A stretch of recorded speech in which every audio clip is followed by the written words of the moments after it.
I want to welcome you all here to the annual meeting of the World Affairs Council of Western Massachusetts. My name is John Morse. I am the board president of the council. I'm going to be making a few remarks, and then after that we'll be electing our directors and officers for the coming year. And after that we will present this year's Susie Root Award, which we are very much looking forward to. And then we'll be hearing from our speaker. So I want to start by thanking our event sponsors this year, Bacon Wilson Attorneys at Law, represented by past council president Gary Breton. Gary, thank you very much.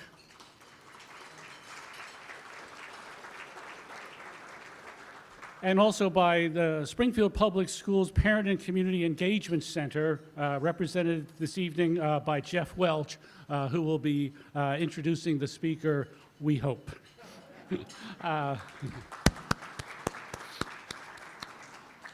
We have several of our board members here tonight, so I'd like to ask everyone who is a board member or an incoming board member to please rise and accept our applause and our thanks.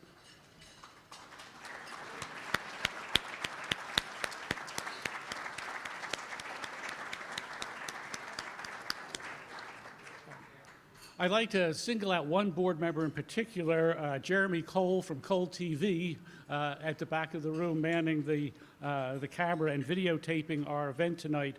Jeremy is the chair of our technology committee, and this year we received a generous grant from the Community Foundation of Western Massachusetts, thank you Community Foundation, to fund a much needed upgrade of our website, which is now live with a new address, WAC West MA. WAC West MA is our new website. Jeremy has done a huge amount of work on that project, and Jeremy, we are very grateful for all of the good work that you did on that.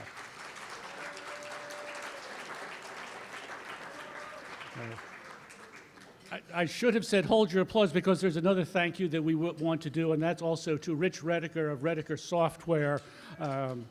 Rich is the one who connected us with the Wild Apples Design Group, which did just a marvelous job on that site, and we thank them as well. And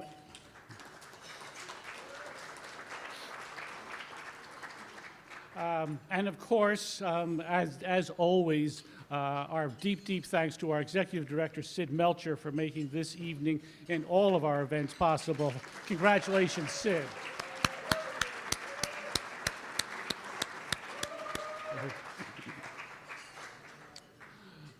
So we've had quite a year, but I'm not going to say much more about it. I would simply direct you to the annual report inside your programs tonight that will call out some of the highlights.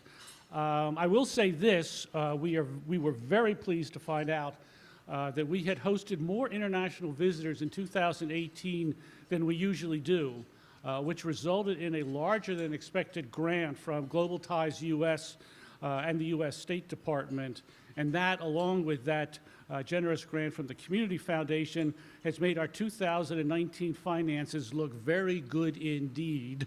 If you're a small nonprofit, you enjoy moments like this. So our thanks to the State Department and to the Community Foundation for giving us such a good year financially. And now what I'd like to do is I'd like to share with you a story, a remarkable story of just one of the visitors that we hosted in 2018 through the International Visitor Leadership Program. Because I think this story will just give you an indication of just how consequential these visits can be. One comment about the story before I begin, a critical element of this story turns out to be a sum of money. But I want to stress that in all of our exchange programs, that is very atypical. Money seldom changes hands on the visits that we host. The real value of these visits for both the visitors and the host lies in the ties of friendship and understanding and deep appreciation that come out of these visits. And I think you will see that those qualities are going to be evident in this story as well. So the visitor's name was Mayuba Humahama, usually simply referred to as Mio. He's from Zambia, and he came as part of a delegation of NGO managers from around the world, including managers from Paraguay, Panama, Bangladesh, Papua New Guinea, and Israel. It was a remarkable visit, really for a number of reasons, but not least of which was Mayo himself. He was the executive director of the oldest and largest disability rights organizations within Zambia. He also himself was a paraplegic. He'd been wheelchair bound since the age of 12 after his legs had been paralyzed from polio. Like most of our ILV visitors, he had been identified by the U.S. Embassy in his host country as a promising up-and-coming young leader who was doing very important work in the country and who could profit from being part of a delegation coming to the United States with people doing similar work. The visit was also remarkable because at the same time that we were hosting these visitors, we were doing on the same day we were having a very special instant issues lunch with Ambassador Mark Hambley.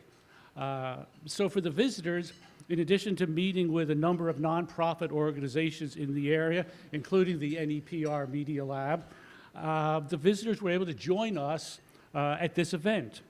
And if you recall the event, we had seated visitors from each of the countries at each of the tables so that members at that event could have a chance to meet and get to know some of our international visitors. Upshot of that is some of you in this room may actually have met Mayo at that lunch.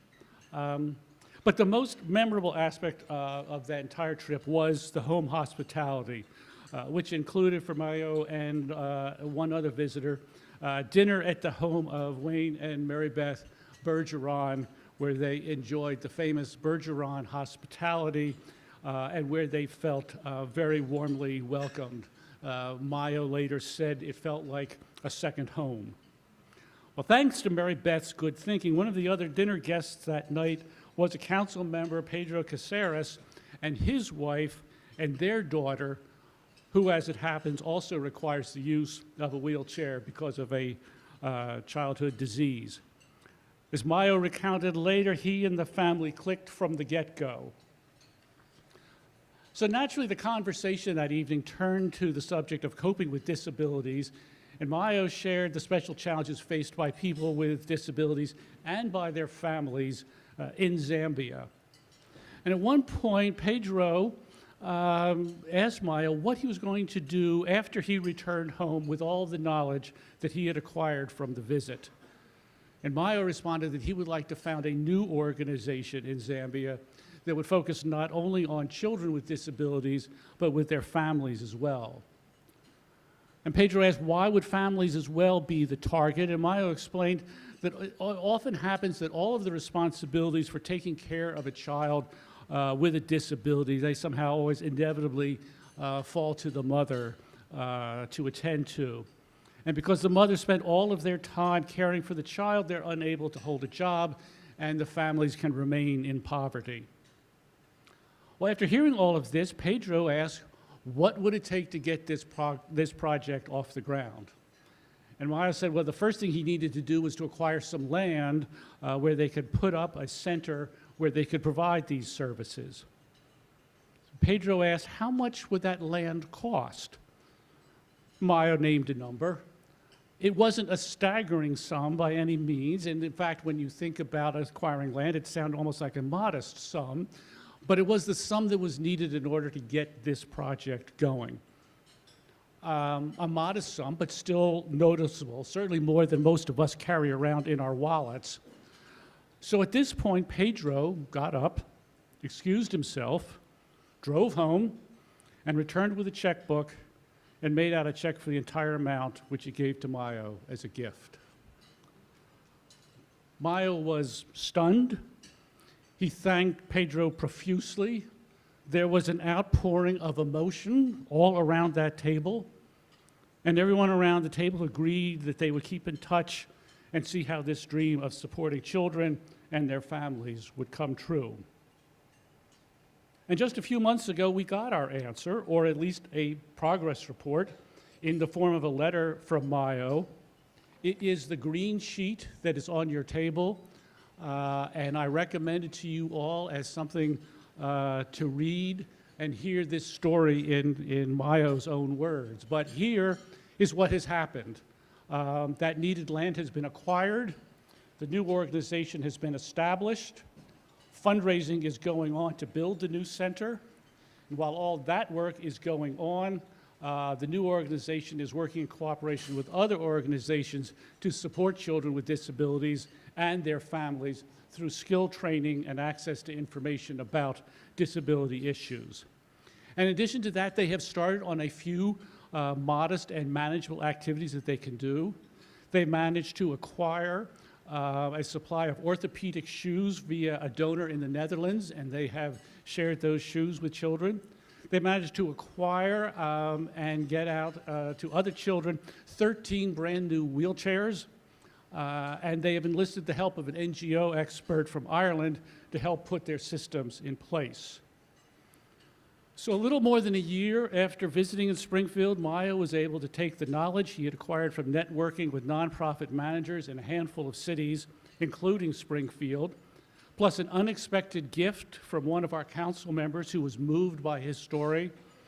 And with that, he has created an organization that will have a profound impact on the lives of children with disabilities in Zambia and their families. Friends, this is the magic that we can accomplish. This is how a group of people here tonight, all of you who have supported the work of the council in one way or another, can make a difference and move the world, perhaps only a little bit, but still move it just a little bit closer to the kind of world we all want to see. So I wanted to share that with you. I will add just a small pitch that if that story sounds good, if you are not yet a member of the council, I would urge you to consider it. If you are a member of the council already, I would ask you to consider moving up the size of your donation and membership in the council. I understand that's not necessarily appropriate for everyone, but I do ask you to consider it.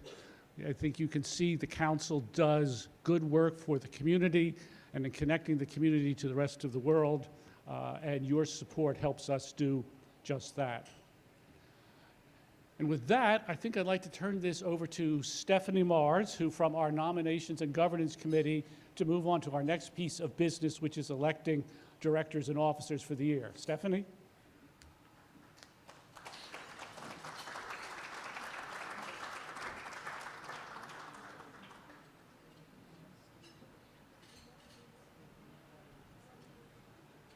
Good evening.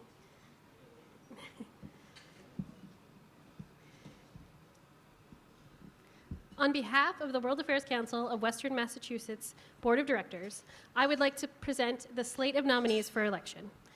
If you're in the room now, when I announce your name, I would ask if you wouldn't mind standing up. First up, we have Ann Ferreter, Director of Language Acquisition for Springfield Public Schools. Ellen Fryman, an attorney with Schatz, Schwartz, and Fenton PC. And Tom Naiman, Director of Development at Community Legal Aid.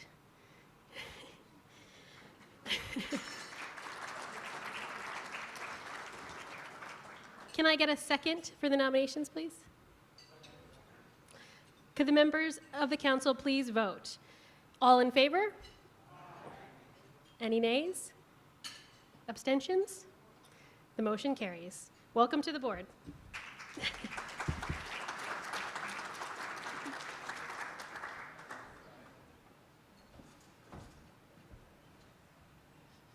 Good evening, everybody. I'm Sid Melcher, if you don't know, Executive Director of the World Affairs Council. And we have one board member who is leaving the board this time around.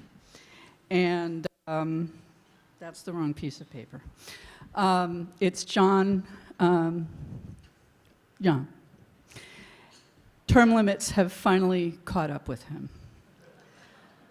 John has been on the board for 15 years, serving in several different roles, most recently as Assistant Secretary, where he has ably taken notes and minutes at our board meetings. He has also, with his wife Meg, yay!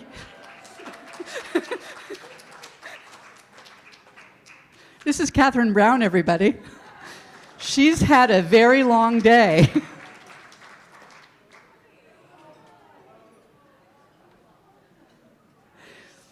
Welcome, Katherine.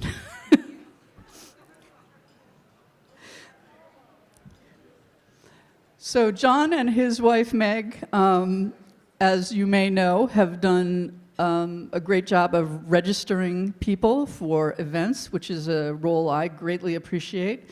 They have also organized our extremely popular Adventures in International Dining, which I know many of you have enjoyed. But he has to cycle off the board for a year. Fortunately, he's agreed to continue to register people, and he's also agreed to continue organizing Adventures in International Dining, but he'd like that to be part of a group. So if that sounds like something you're interested in doing, come and talk to me or talk to John. But we have a little something for him as we say goodbye, but not for forlorn. The Sue C. Root Citizen Diplomacy Award was established by the World Affairs Council Board of Directors in 2017 to recognize individuals and organizations for outstanding participation in the U.S. Department of State's International Visitor Leadership Program and other exchange initiatives. And I'm just going to cue John Morse to maybe prepare to hand those things over. We were going to have Katherine do it, but she's eating, so that's fine. That's fine. It honors Sue Root, who was associated with the council for decades, serving as president of the board and then as the first executive director for 17 years. I've been doing this for 16 years, and I think after about 10 years, people stopped referring to me as the new Sue Root.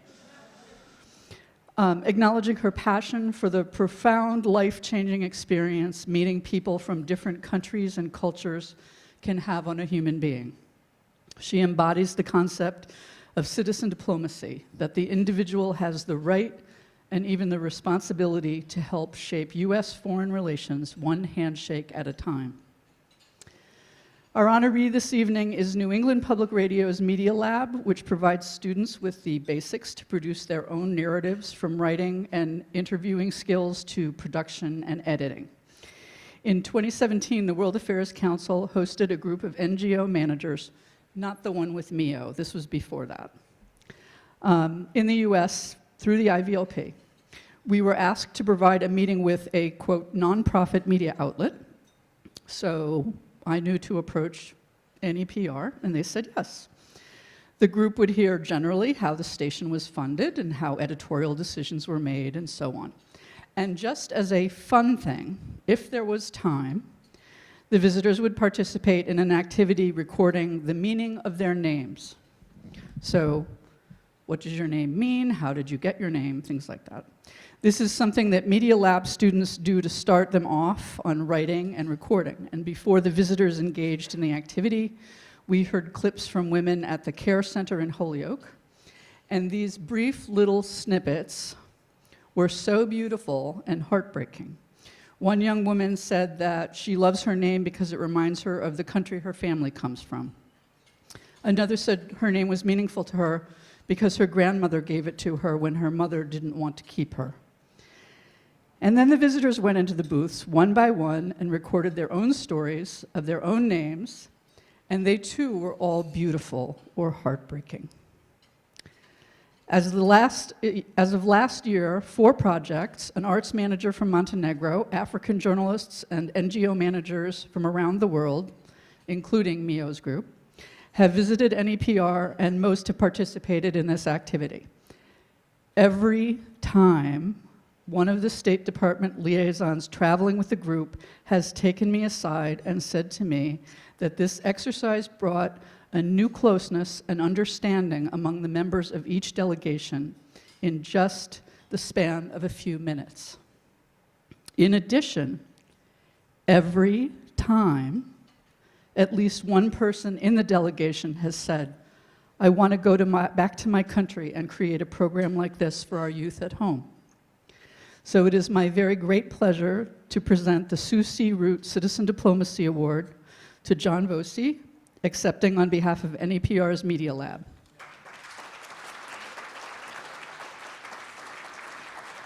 I'll go get the... He's going to talk, I'll get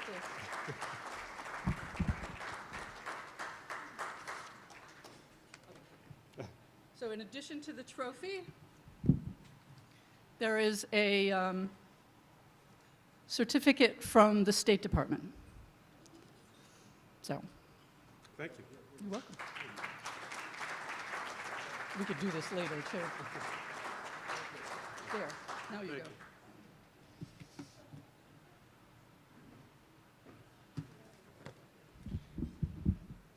Well, thank you. Thank you so much. I want to thank the World Affairs Council for recognizing New England Public Radio and Media Lab program with the Sue C. Root Award. Thank you, Sid, for giving us the opportunity to meet your international visitors from around the world. I mean, what could be better than to receive an award that recognizes citizen diplomacy and the value of cultural exchange between people? So much of what's in the news is about how polarized we are, both within our country and within the global community. And whatever we can do to unite our communities is perhaps the most important work that we can do. For those of you unfamiliar with Media Lab, Sid gave a great description of some of our activities, but it's a program designed for high school students to teach storytelling through the medium of radio as a vehicle. Our students are from Springfield and Holyoke, and it's about giving a voice to young people. But it's more than about storytelling. Many of our students come from challenging backgrounds, and fundamental to what we do is to present opportunities to encourage them to be actively engaged in their community.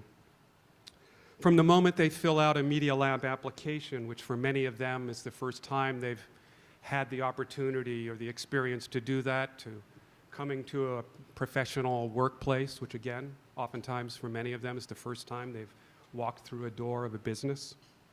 It's about those kinds of opportunities and experiences that are in many cases new to them.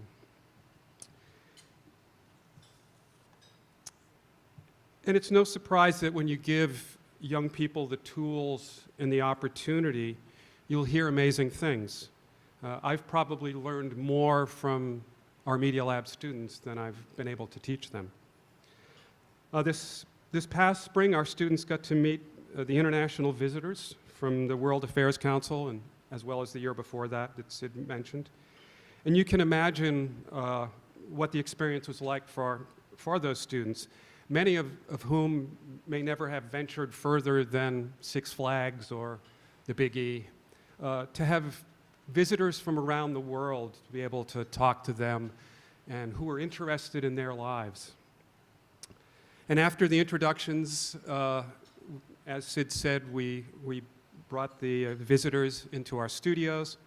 And one of the first things we do with our students on the first day of a new session is to ask them to write a story about their names.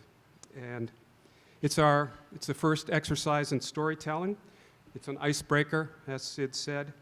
And you hear so much about people, about their family history, in a story that seemingly is so simple as something about their name.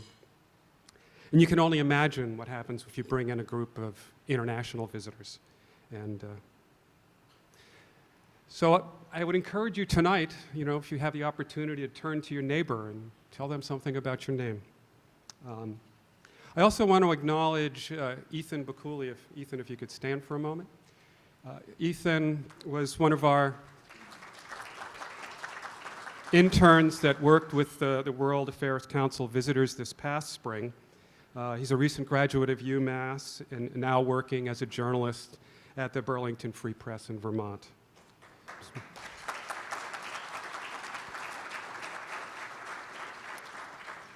I also want to recognize Vanessa Pabon, who will be taking over leadership of Media Lab as we begin to merge our two organizations, New England Public Radio and WGBY. And also, I want to acknowledge the NEPM leadership team, Martin Miller and Anthony Hayes. So, thank you once again for this award. I'm deeply touched by it and appreciate it very much. Thank you.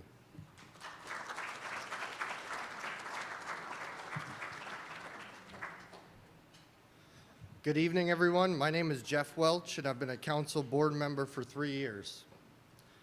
Tonight, I have the distinct privilege of introducing our guest speaker, Dr. Katherine Brown. Dr. Brown is the president and CEO of Global Ties US, the largest and oldest citizen diplomacy network in the US. She is also an adjunct assistant professor at Georgetown University's Center for Security Studies. Before joining Global Ties in 2018, Dr. Brown was a public policy manager at Facebook, where she was also in residence as a Council on Foreign Relations International Affairs Fellow.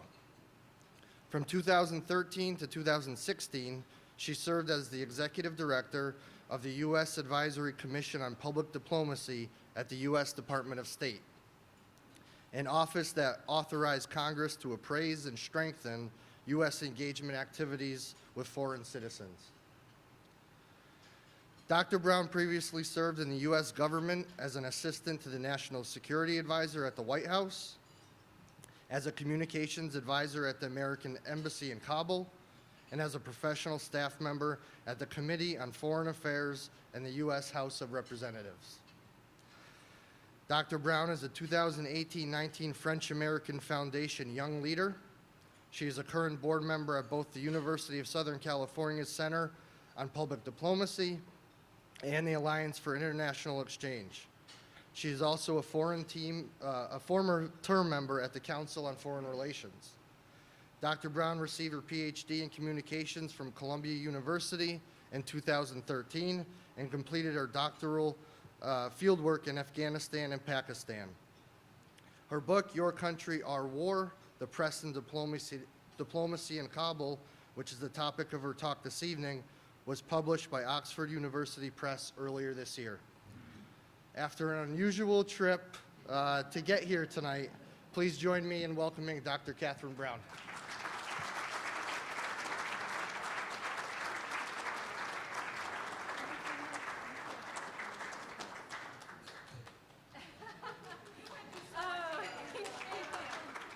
Thank you. That's very kind. Can't tell you how happy I am to be here. My God, my goodness. And I'm sure it's just been a trying day for all of you in the area, and just my heart goes out to the families and friends who've lost their loved ones today, and in that horrible crash. And yeah, it was a little difficult to get here, but I'm very happy to be here. You guys have fall foliage up here. We don't have that in Washington yet. It was a lovely drive from Boston. Thank you so much for inviting me. And I must say, Cynthia, you're probably the calmest, most patient executive director we have in the network. Totally okay with my schedule today and making sure and knowing that everything was going to work out. So thank you for having me here. John, wonderful to see you again. Really appreciate the invitation. And all of you, looking forward to meeting as many of you as possible. So I thank you for that generous introduction. I run Global Ties US. We are the oldest and largest citizen diplomacy network in the United States. Very proud to say we'll be celebrating our 60th anniversary in about a year and a half or a year and a couple months in 2021. And that will follow the 80th anniversary of the International Visitor Leadership Program, which, of course, the World Affairs Council here hosts so many visitors who come through. This is the foundational, the original public diplomacy program for the U.S. government. And as you know, it brings the world's best and brightest to the United States, make sure that they see a really authentic have an authentic view of the United States. They don't just go to New York or DC. They don't just go to LA. They get out and they see the country. And one of the reasons why I wanted this job so badly was because, as I'll explain when I tell you where this book came from, I started my career in the national security world and spent a lot of time when I would investigate the efficiency of exchange programs for Congress. I spent a lot of time traveling and meeting with our ambassadors around the world, meeting with alumni of exchange programs, but specifically the International Visitor Leadership Program. And they would always tell me that what was so transformative for them was seeing America, as a multidimensional place, and knowing that Americans are so generous, that all of you who support exchange programs are doing so, a lot of you on a volunteer basis. You're not being scripted. You're not being told what to say. We're openly grappling with our problems. We're a transparent society. And that is usually what changes so many of the world's brightest upcoming leaders about our country and helps them develop an empathy for our nation. So I wanted this job because I wanted to meet these Americans who are leaving this indelible impact on the world's foreign leaders. So it's just such a joy to be able to travel the country and meet everyone who has an impact on this program. So with that, I also feel like congratulations to the New England Public Radio Media Lab. I think it's fitting. I'm honored to be able to follow your remarks because what a lot of my book is about empowering young Afghan journalists as well. It's about their story. So here I'll go. I usually have a presentation with me, but I wasn't here early enough to coordinate. So bear with me a little bit. So why did I write a book about the media in Afghanistan? Like, where did this come from? I was very lucky early on in my career. I kind of stumbled into some jobs at the National Security Council at the White House. You may have heard of it. It's been in the news. And my first job was as an intern at the end of the Clinton administration in the public affairs office. And that was in 2000. And I later went back a couple years later and found myself as an assistant to Condoleezza Rice and Steve Hadley when they were national security advisors. Talking about, I was very junior level admin assistant. But that was from 2002 to 2003. About August 2002 until November 2003. And in both of those experiences, I saw this really interesting dynamic that fascinated me, which was this really small cohort of US government officials and White House correspondents or State Department correspondents, national security correspondents, and the power that this small group of people had and not just setting the news agenda for the country about the world, but really framing how the world was delivered to Americans. And this was a really small group of people, when you think about it, that had this incredible power with the elite news. So I'm talking about Washington Post journalists, New York Times, AP, and CNN and what have you. And so the fact that they were able to craft our narrative and our way of talking about not just the world, but America's place in it was really fascinating to me. And then I was very lucky. I got the opportunity in late 2003 to go to the US Embassy in Kabul and serve in the public affairs section there. And then I started noticing how powerful that narrative was, because when you're at the public affairs section at an embassy, you're trying really hard to get your view of what's happening kind of in the news. And what's carrying the most is really the story from Washington, right? It's the politics of what's happening in DC. And so I was really interested too in how these stories we tell ourselves, how they travel. And how they're received within the countries that we're talking about. Does our worldview inadvertently create division and frustration with the people who are local to the country that we're talking about? And then the second thing there that I became fascinated with in Kabul, 16 years ago, was again, that's this group of young Afghan journalists who had found their voice and it had this freedom and the space to express their views for the first time in their lifetime and create a space for independent journalism. So this they say when you want to get a PhD, you better really be obsessed with your question because you're going to be stuck with it for a really long time. So I was really lucky because I knew that there was something there. And my questions specifically were, okay, how does our narrative travel? And what is really the diplomatic role of news? What is the role that our journalists play abroad? Are they the independent actors, observers that they want to be, or are they actively playing a role in foreign affairs? And so this is an academic book. It's an academic publisher, so I want to ground it a little bit in some things we know from communications research. First is that foreign news coverage in U.S. elite news agencies, first, it's nationalistic in the sense that it puts America at the center of the story. And it's also what we say ethnocentric in the sense that U.S. values and worldviews are the standard, and that what happens in the rest of the world, there's a certain judgment, especially when it comes to human rights and non-liberal societies. When we're talking about it, we're usually comparing their societies and their way of life with this Western or American worldview.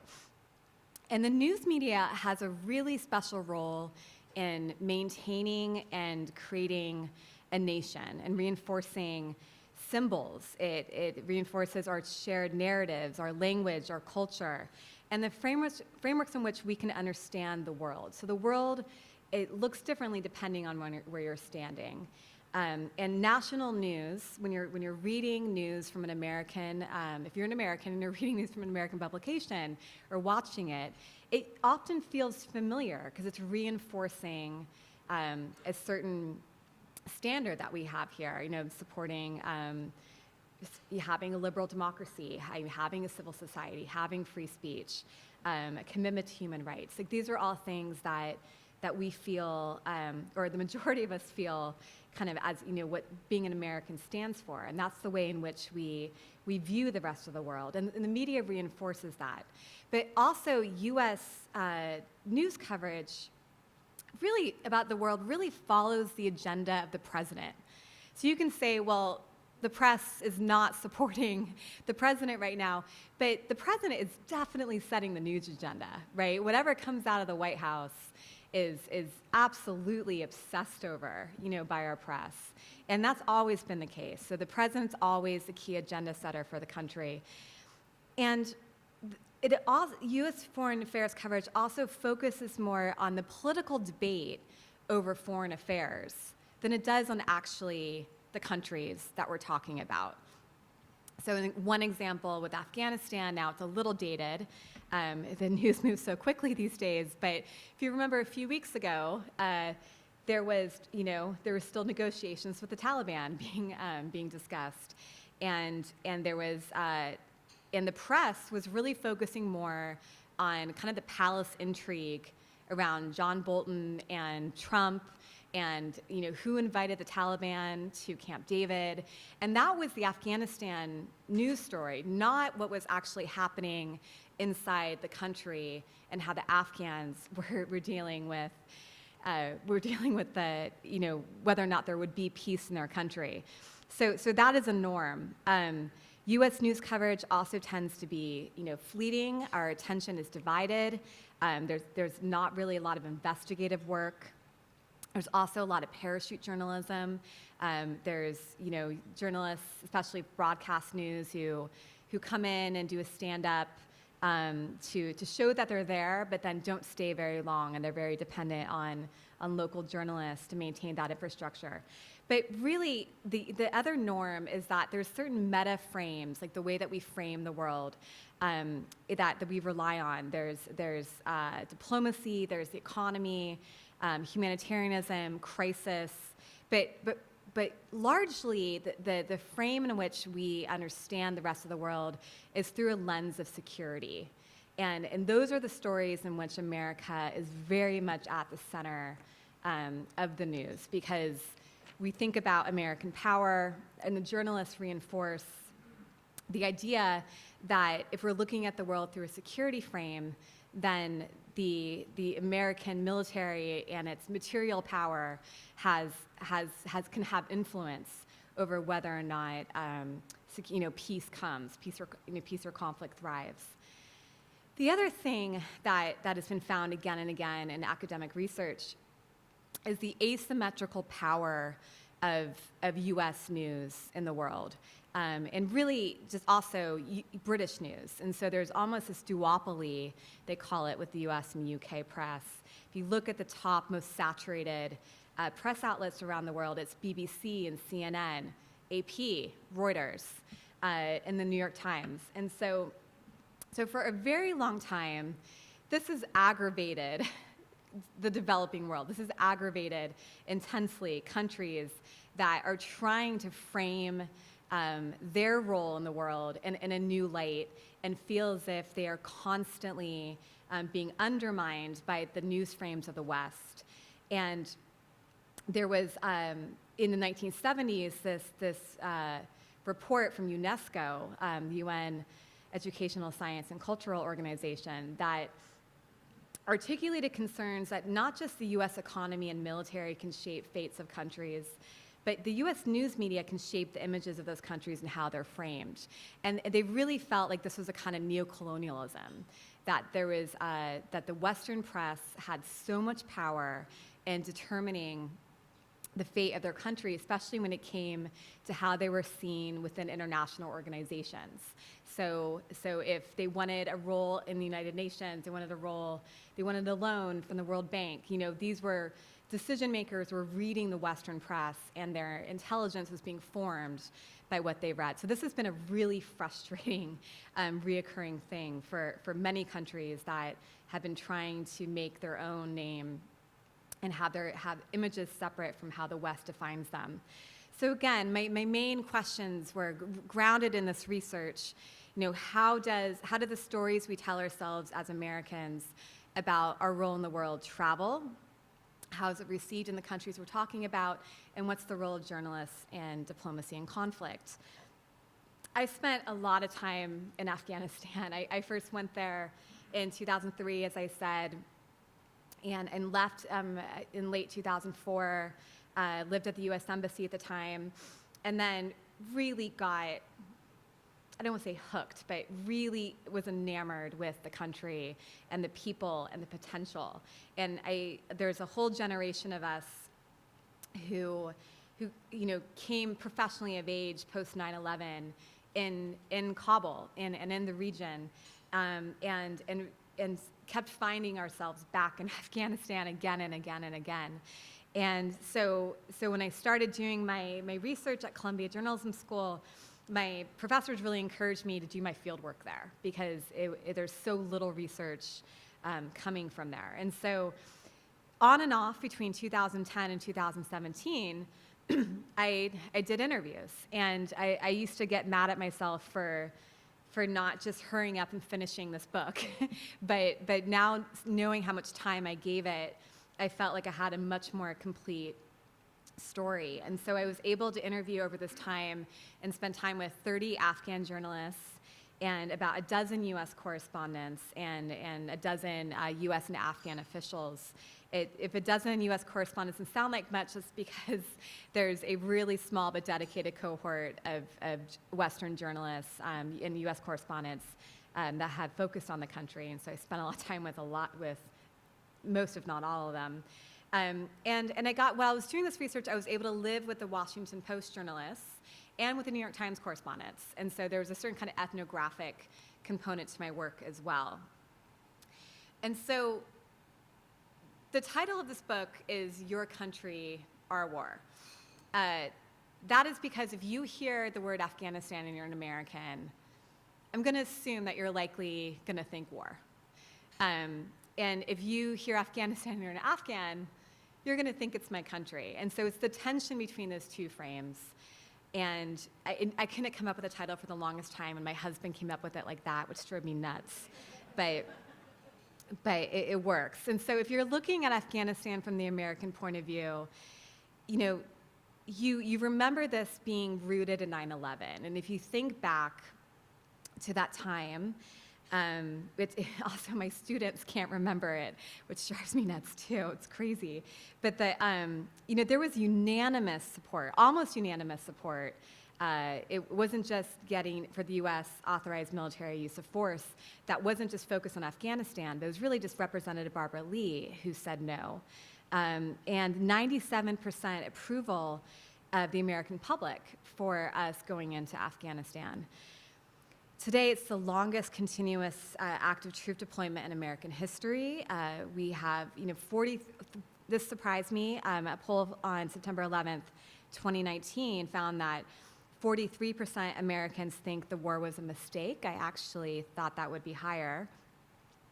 But times have just changed, in the last 18 years. And in that time, more than 2,400 U.S. troops have been killed, more than 20,000 have been wounded. There's been dozens of U.S. diplomats and development workers who've also been killed or wounded. We've spent more than $1 trillion. By 2017, we spent over $1 trillion.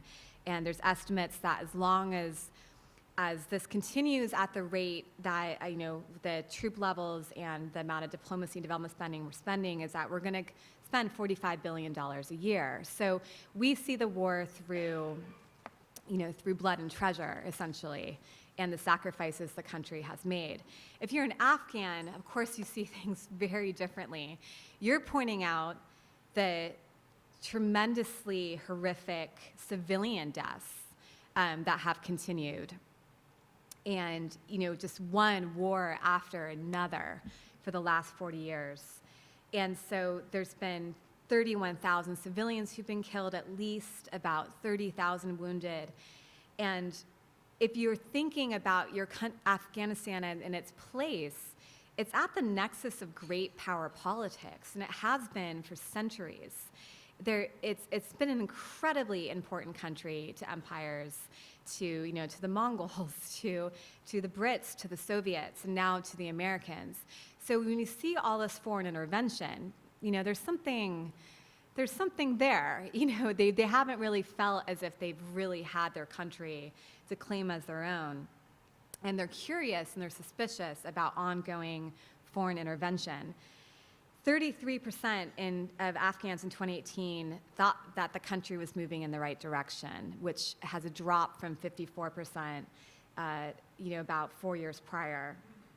At the same time, 61% of Afghans are satisfied with democracy and really inspired and hopeful by elections. And what I'm going to get into a little bit later is that the majority of the country trusts their journalists more than any other institution in the country, more than their government. And normally it just oscillates year after year with the Asia Foundation's poll between Afghans' trust for journalism and their trust in religious institutions, their trust in Islam and Islamic leaders. So that's remarkable. That there's a lot of hope that they're on the right track with being a democratic country. There's also some good news to report that just doesn't make it into our news. You have economic reforms taking place. The one piece of good news is women's empowerment, although that's in jeopardy.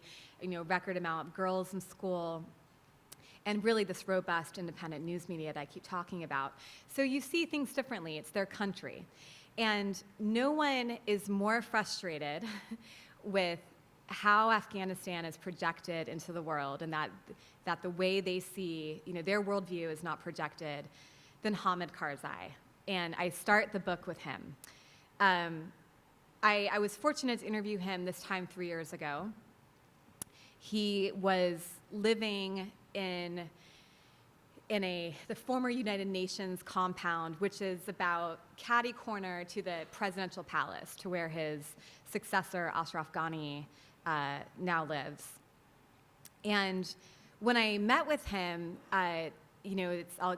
I'll tell you a little bit more in a second, but I wanted him to know at the end of the interview, after I turned off the tape recorder, just how much Afghanistan meant to myself and my friends and colleagues who served there. And he asked me to sit back down. He let me turn my tape recorder back on. And this kind of raw, just emotion came out of him. And he said, but how do the common Americans see Afghanistan? How do they understand Afghanistan? What perception did they have of us? As a violent people, as a people with a history, with a culture, or people simply with guns and violence? What we see in the Western press, it's not our story. We are affected by violence, of course, but we are also a people, a country with weddings, with life, with people meeting. There's music, there's culture, there's history, there's niceties in life. Do they recognize that? Because the American media has not given that picture to American people. Or has it? Have they? No. He's right. So here's the story of Karzai in the American press. From 2001 to 2003, it was absolute adoration. Do any of you remember reading about Afghanistan and Hamid Karzai shortly after 9/11? He was our savior. He was a symbol of modernity. He was validating this good war. Esquire magazine called him the chicest man on the planet. You know, he was adored in the American press. And the American journalism about the country was very much hopeful, especially if you're the reporting around 2002, that Afghanistan was going to be okay, and it was going to be okay under his leadership. Around 2004, and for about 5 years, it kind of turned to skepticism. Things weren't progressing as well as we may have hoped they would. And so you had the US government being skeptical, and also the press being skeptical. And then starting in about 2010, around the time of the military surge and civilian surge under President Obama, it was pretty much hostility. And President Karzai had started more around 2008, 2007, but definitely by the last 4 years of his tenure as president, was ranting regularly about Western press coverage about his country. And the first chapter of the book is about one of his last acts as president, where he kicked out a New York Times reporter named Matthew Rosenberg. And Matt will tell you, and he did, and it's in the book, and his editors and his colleagues told me, it's in the book, that the story he was PNG'd for was really benign. It really wasn't a big deal. Basically, what it was there was kind of exactly what's going on now 5 years ago. There was an election. There wasn't a clear winner. The two candidates, Abdullah and Ashraf Ghani, and Karzai was set to step down. Karzai did not want to sign a bilateral security agreement with President Obama. If you remember, at the end of 2014, US troops were going to be gone. Obama set a timetable. So Karzai, knowing Afghanistan's history of being run, by empires and it, being colonized, kind of thought that the United States had no interest in leaving the country. If this is a country that borders China, right, that borders Iran, that borders Pakistan and nuclear power, and that is a couple states away from Russia. So he did not want to sign a bilateral security agreement that gave immunity to American troops and therefore allow American troops to stay in the country forever. Ghani and Abdullah were eager to sign a bilateral security agreement. So the New York Times story that Matt wrote was about some talk in the Capitol about what they were going to do to get that bilateral security agreement signed if there wasn't a clean conclusion to the election. Karzai saw this story as absolutely the final straw, that this was undermining his tenure, that it was undermining democratic rule, and that it was promoting the US government's agenda to stay in Afghanistan indefinitely. And he gave me this other quote. He said, what was sad was the fact that we perceived the United States as a democracy. We really believed in the freedom of media and the freedom of speech there. We really thought the press was free, but actually, they behaved like the Pravda of the former Soviet Union. But Pravda did not have the mask of democracy on. We all knew that Pravda was the propaganda arm of the Soviet Union, but the New York Times and others claimed to be free, and for them to serve a governmental purpose, it was revealing. He was outright convinced that US journalists were agents of the US government. There was no such thing as independence in our press. And he wasn't alone. Many Afghan officials, many Afghan journalists see some truth to this. And so if you remember back to what I said about our press being nationalistic and ethnocentric, we have these tendencies to project America, our press has these tendencies to project American power. When you're reading about that kind of from a foreign perspective, you interpret that as advocating for US foreign policies or being government agents. So that closeness reporters and officials have that I first witnessed 20 years ago, like, yes, that is there, but the nuance is lost once that story travels abroad. They also believe that US news is a result of careful strategic leaking by US officials and reporters. They're pretty convinced that any story that comes out about US diplomacy or national security was handed over by the government officials and was done on purpose. And yet, they look to this still. They want American news because it tells a more complete story of the motivations behind US action. You can read press releases from embassies, from the State Department, from the military. They're pretty dry. If you want to get more color and you want to understand what's going on behind the scenes, that's where US journalism comes into play. But they don't see it as being journalism, they just see it as being an extension of a foreign policy action. And the Afghans also strongly see US journalists as wanting to maintain American power. So this, again, this sense of this kind of neo-colonialism, Karzai believing that the US press wanted to destabilize his rule to continue US dominance in the region forever. So again, that closeness they have is perceived very differently abroad.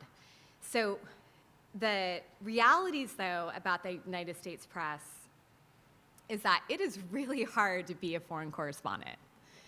It is really, really hard. I lived with these guys. Like, it is painstaking work to find truth.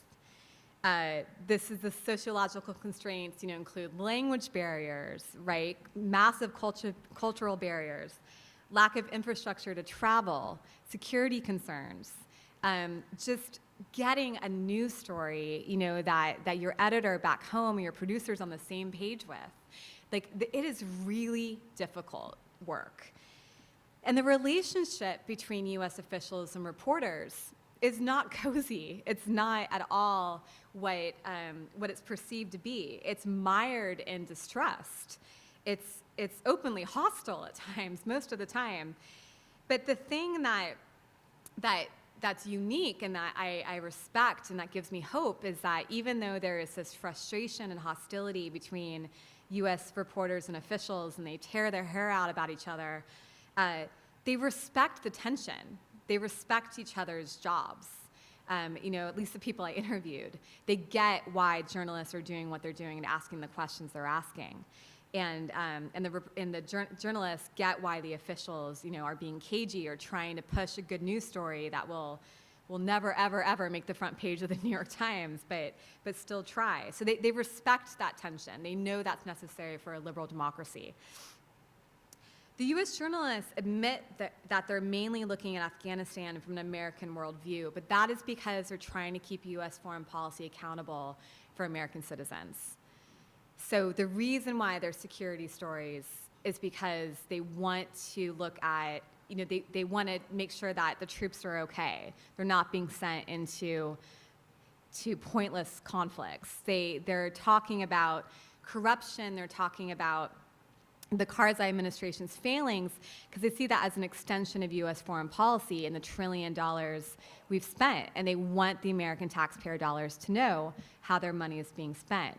So they get that, most of their coverage has an American frame, but that's because their target audience is all of you, and they want you to know what's being done in your name. But Afghans also, they want the legitimacy of being in the United States press. And this is where it gets a little complicated, because there's a certain status conferral when an Afghan official governor makes it into international news media. And they also know that the Afghan journalists are going to repeat what is in the Western press. So they hit both audiences at once. So they have a complicated relationship with the press. They're frustrated by very much the security story that Karzai articulated, that's projected into the world. But what Afghan journalists in particular really value is the corruption story. So there's two main frames when you read Afghanistan news, read about Afghanistan in the U.S. news. It's either as a war or as a failed state, and that's due to corruption. The Afghan journalists really, really value the corruption stories. If anything, they feel like they don't go far enough because they're just focused on the national level, and they want it to be extended to the provincial level. So a little bit more about the Afghan journalists. It's a remarkable story. Between 2001 and 2016, there's been development more than 60 television stations, more than 150 radio stations, dozens of print outlets, obviously, that have a smaller following because of literacy issues. So there's been this explosion of media. The issue, though, is that the media largely reflects the power landscape of the country.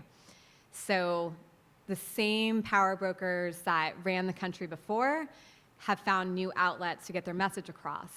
So every warlord in Afghanistan has their own television station. Like, you can't be a self-respecting warlord and not have your own TV station, someone told me once. Every country that has geopolitical interest in Afghanistan is promoting, their views through the media somehow. Pakistanis are, Indians are, Iranians are, we are. We have Voice of America and Radio Azadi. And then there's independent media, which has gotten a ton of money from the West in developing the infrastructure for the press, but the West does not interfere with them editorially. And that's the difference between state-backed media. Again, it's one of the most trusted institutions in the country. 64% of Afghans trust their news media, second only this last year to religious institutions. Does anyone know how much Americans trust their news media right now? I think it's like 9%. It's horrible.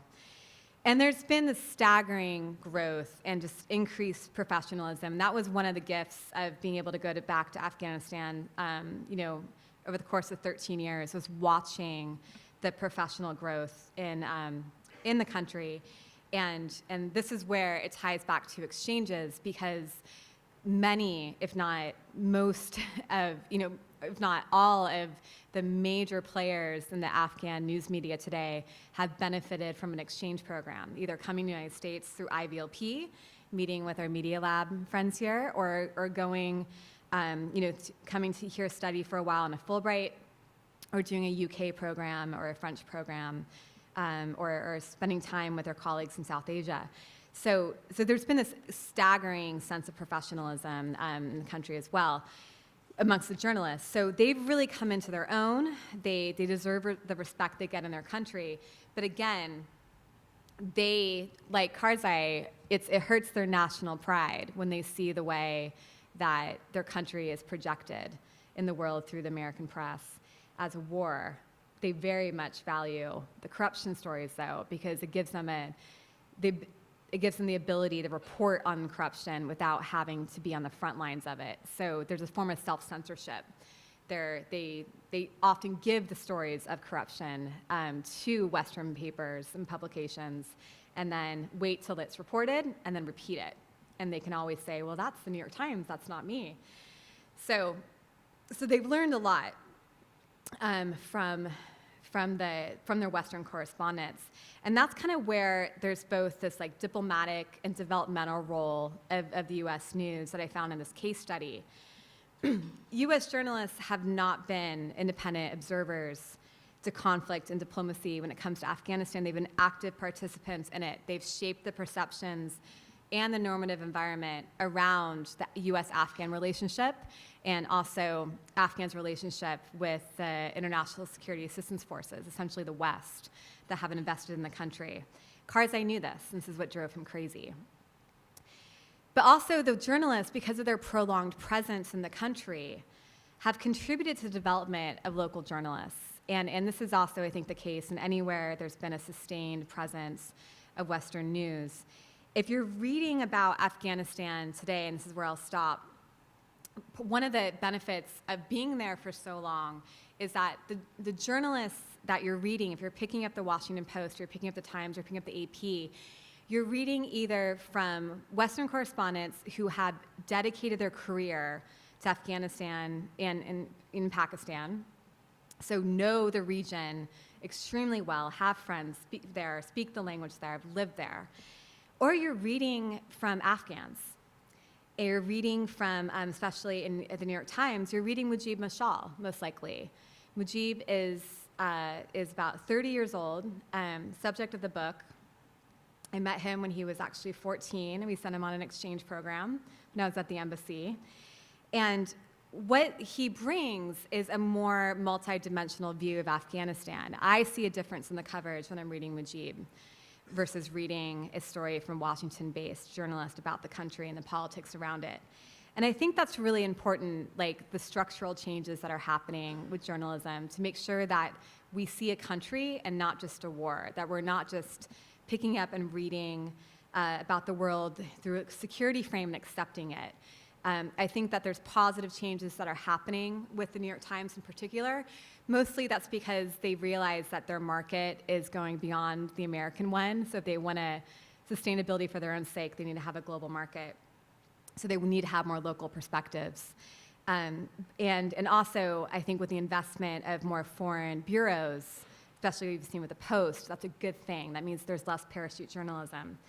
But I think I've been talking for a long time, so I'll end there and just say that I hope that all of you, when you're an extraordinarily curious group of people, so I know this isn't a huge pitch, it's gonna be difficult for you, but really try to demand more in-depth coverage when it comes to us reading and consuming news about the world, seeking more diverse media diets, supporting journalism, paying for journalism, donating to National Public Radio.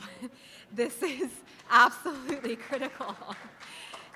And also, I want to say a note about our development work, because for a very long time, U.S. aid has seen free speech as a fundamental human right, grounding that in the Declaration of Human Rights and from the United Nations. And that needs to continue as well, because that does help develop a global independent press where they really feel like they have a peer network around the world. They have friends and colleagues who have their backs. It's incredibly inspiring for them, and that's kind of where it brings full circle back to exchanges, because the more that our journalists interact with global journalists, the more that global journalists come to the United States through IVLP or otherwise, the more that their habits and norms are reinforced, and we can have more complete stories about the world. So thank you very much.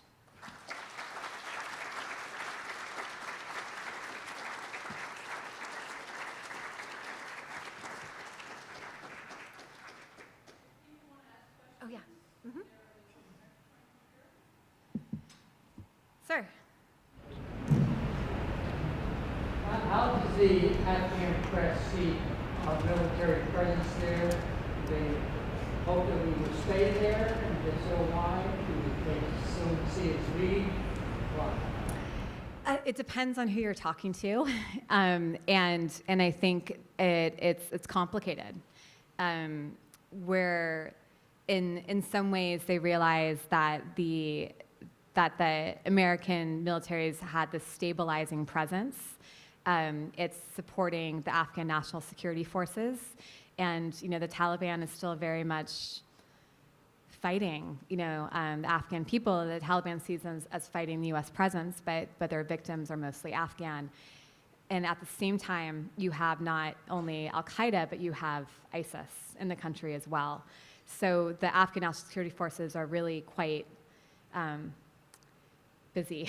They have, it's quite overwhelming. And so a military that is about 19 years old it's difficult for them to stand on their own. So I think a lot of journalists realize, or a lot of Afghans, especially in the cities, see a prolonged American Western military presence as being important for the increasing, stabilization of the country. But then again, you have this suspicion, the same that Karzai had, about what are they really doing here? Why are we building these big bases? How long are we going to be there, right? And what's our true intention? Because it is a convenient place for the United States to have intelligence operations and military if you look at the geopolitics of the region. So it's complicated.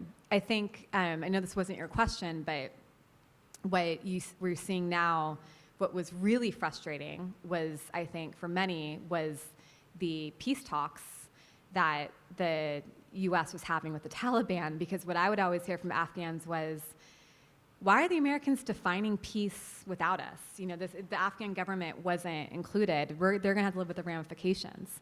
So very complicated feelings when it comes to the U.S. presence, period, military or diplomatic intervention.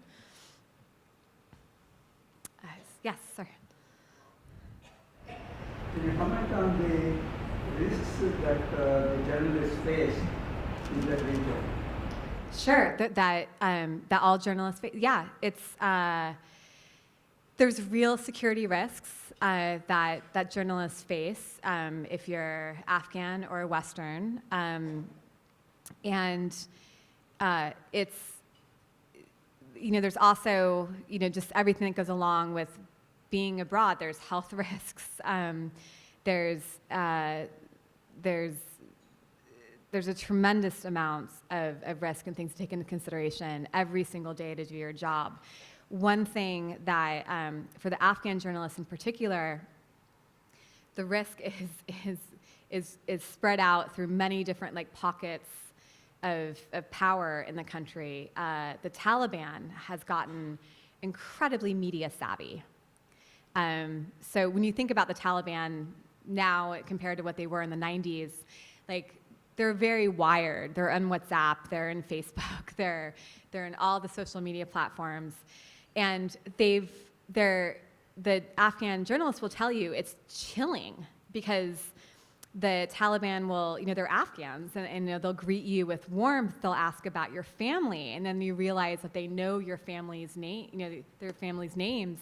And they will follow up and harass the journalists to write a story. So they have that threat. Simultaneously, if they're trying to keep their government accountable, and a lot of former warlords and power brokers have been brought into government, so say they're trying to keep those guys accountable, then they have the threat, of their livelihoods being taken away by them, or their families being hurt. And they have to walk a tightrope, because sometimes they'll want to publish a story and the media institution owner will say, no, we can't go with that. We can't upset that, that leader. And so there's security risks, there's risks to their livelihoods. It's really, really quite difficult. And it's, for the Western correspondents, it's a reason why you rarely see the city they're reporting from be anything, the dateline be anything other than Kabul. And it's also a limitation to my own research as well. I wasn't able to get out into the country as much as I would have wanted to. So. Yes? Of the $1 trillion the U.S. has invested in Afghanistan, how much of that has gone to waste and corruption? So if the source for that, I don't have the percentage in my head. The best source for that is SIGAR, the special investigator for Afghan Reconstruction, which reports on that frequently. A lot of people think that the man who runs it is quite biased and that it's not nearly as high, but I hesitate to give you a percentage. I think one of my concerns was, a hard lesson for me when I started at the U.S. Embassy. We had $1 billion. That was to Afghan Reconstruction. All focus was being turned to Iraq when I was there, and I always felt like I wish we had more resources and could do more. Things swung a completely different way under Obama, and suddenly there was, billions of dollars pouring into the country, not just in military aid, but also in development and diplomacy, which I felt like was the right thing to do. But later, looking back, we really flooded an economy that wasn't ready for that much money, and it just fueled more corruption. So if you look at the public diplomacy budget alone in 2010, we were giving $90 million to public diplomacy work, and some of that was very legit. Like, I will tell you, the investment exchange programs is absolutely not wasted. But then there was other projects like building a radio tower that ended up reaching nobody, which cost tons of money. And there was this pressure to spend so much money that really kind of shadowy subcontractors started popping up in the country, and that's kind of when the corruption story really took off. So it's mixed. I think that that there isn't enough research done in the country to give you all a full picture, and this isn't enough reporting done in the country to give you a full picture of where I think legitimately money has been well spent and where it's been wasted. But I don't think all of it has been wasted. Yes, ma'am. Being a woman, as a journalist, did you face a lot of hurdles for your safety? I'll tell you this. The time where I felt the most in danger was when I was there as an American official. Because you are not really trying to blend in, and because of the Buy America Act, you are riding around in big armored Suburbans, and no one drives Suburbans in Afghanistan than Americans. And so you're constantly in traffic, so you're a sitting duck.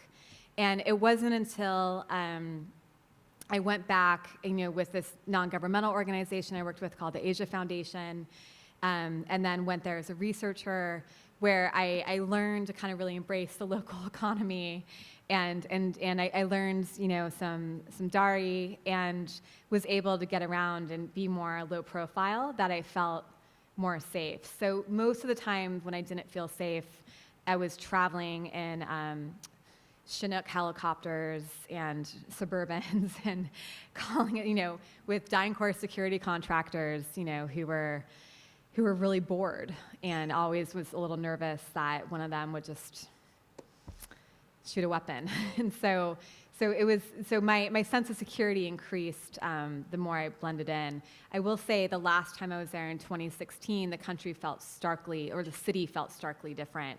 And the freedom of movement I had in 2003, 2004 as an American official, where I got to see the whole country, or most of it, was not there. It's the point where American officials couldn't even drive the 1 mile from the embassy to the airport. They had to be helicoptered in. So what you hear all day long is helicopters, and it's not our military. It's the shuttle for our diplomats. So I've always struggled with whether or not with having that security posture, we've contributed to a lack of security, because I felt very, very strongly from experience that the more I blended in, the less profile I had, the safer I was. Yes? Switching gears, how do you see the future of global ties? The next 5 years, taking the current climate of, let's call it diplomacy challenge times in Washington, D.C. So diplomatic. Thank you for asking that. So I'm really hopeful and optimistic about the future of global ties and the future of international exchange programs. I think that one of the most heartening things to see is how much this work is supported on a bipartisan basis in Congress. I think that most members of Congress who have appropriating power, especially Senators Lindsey Graham and Patrick Leahy, are deeply involved in this work. And I think most members of Congress have been on exchange programs themselves, and I think they inherently believe that international affairs is relational. It's based on relationships, and that begins with exchange programs. And it is such a small investment. This is less than 2% of the international affairs budget, which is a tiny, tiny, tiny slice of the whole federal budget. And so it is worth the money. It is an investment in the relationships that shape our world. And so because of that, it's been really heartening to see how much they're putting into it. Their Congress right now is spending more money on exchange programs than ever before. The problem is that budgets aren't passed on time, so the money doesn't always get to our members. So please do support the World Affairs Council, donate, because they do need the funds to make sure these programs go on year round, because the federal money is eventually there, but it's not coming as regularly as it should. So I see exchange programs expanding. I think they're an incredible tool for missions. I believe in the power of them, and so I'm really optimistic. I really love my work. Thanks.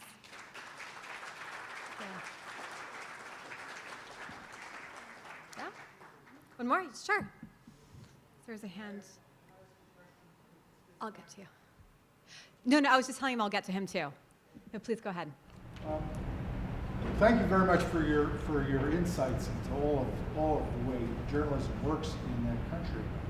I want to go back to a book that an Afghani journalist wrote called Descent into Chaos. Pakistani journalist, yeah. Where he talks about the different warlords and how they control different parts of the country. Mm-hmm. And yet we're trying to negotiate with the Taliban, which is not the warlords who control large segments of the country.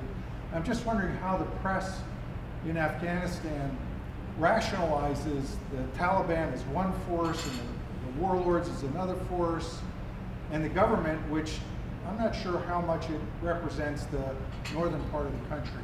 And I was hoping you could comment on that. Sure, yeah. So Descent into Chaos, Ahmed Rashid, Pakistani intellectual, fantastic book, recommend it. And I think he does a very good job at explaining these complicated dynamics quite well. You know, I think it's exactly that I was saying earlier about why it's so hard being a Western correspondent in the country is because you have these factions that aren't always, they're pretty fluid. They're not always compartmentalized and neatly separated, right? They create alliances out of convenience. And so finding truth is really difficult, especially when you're outside of the Kabul region. And so it's incredibly difficult. Like it's hard for Afghans to know who to trust when you had like a lot of the warlords, like Abdul Rashid Dostum, who's a big character in Descent into Chaos, became Afghanistan's vice president, but refused to give up his militia. Also had his own TV station, where he would, while he was vice president, simultaneously be showing him in the trenches fighting the Taliban with his militia. And so it's, finding truth is really difficult. And I think the Afghans, they appreciate the Afghan press because they're at least trying to do that. Simultaneously, the Afghan press reflects the country. So the independent news media may be really trusted, but you have some who are, Pashtun, who don't trust Tolo News because they're Hazaras and what have you. So finding truth and finding credible sources is really difficult. And I think, for that reason, that's why it's such a difficult country to govern. As you said, I don't know.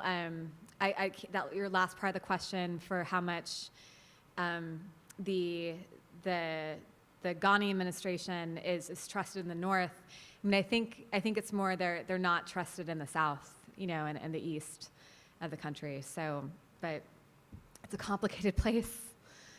We've been there for 18 years. Yeah. And I'll take one more from you. So I was wondering, since we've seen a lot of corporate consolidation in the media in the U.S., how would you encourage independent news sources that might not have the funds to send someone to Afghanistan to participate in foreign affairs journalism? Oh, it's a great question. Love that question. So I think, there's definitely a way to learn about the country, without having to be there. Obviously, I feel I love the country. It's absolutely stunning. I hope all of you get there one day if you haven't already been there, and there's an ability to do that. But given what's happening right now, it's probably not the safest place to be. My first thought is really to follow Afghan news. Afghan journalists tweet in English quite often. There is Tolo News, which is the most popular news source in the country, which means sunrise in Dari, and that has an English news roundup. So you can become quite familiar with, the Afghan worldview of what's happening, and develop some relationships with them, to kind of bring them in as sources and identify civil society experts and activists and others, to call in and do a podcast or, do an interview. I think it's, Afghans want their view of the world to be seen and to be heard. And so I think reaching out to them, because there are channels and opportunities to do that now, is the way to go. Yeah. Okay, thank you.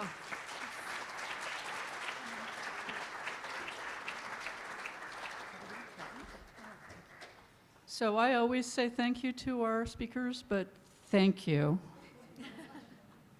I think nobody in this room would have blamed you if you'd said, okay, I've been diverted back. You go do what you need to do. So thank you very much for being so tenacious. And to thank you, we have a copy of Barrio Rising by one of our previous speakers, Alejandro Velasco, and a Dr. Seuss bookmark. Springfield is the birthplace of Dr. Seuss. That's so, very fitting. and I didn't even know she was pregnant when I put that in the book. So, That's great. so thank you very much. Thank you so much.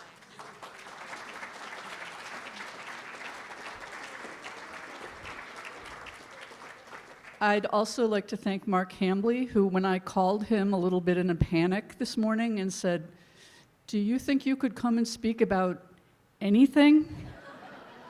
Gardening, Polish heraldry, dogs, bees, anything?" He said, yes. So if Katherine had not been able to make it, we still would have had an annual meeting with the speaker. So thank you, Mark.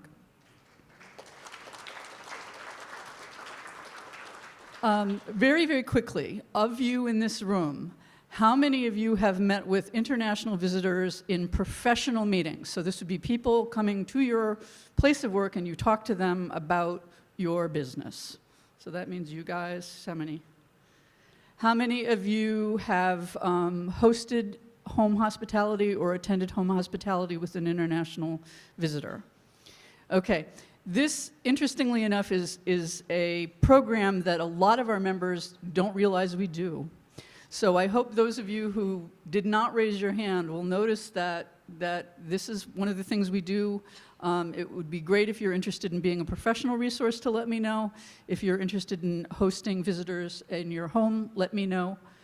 I want to conclude by thanking the board of directors. They are a great group of people and make my job easier. And thank you all for coming and for supporting the World Affairs Council. Good night.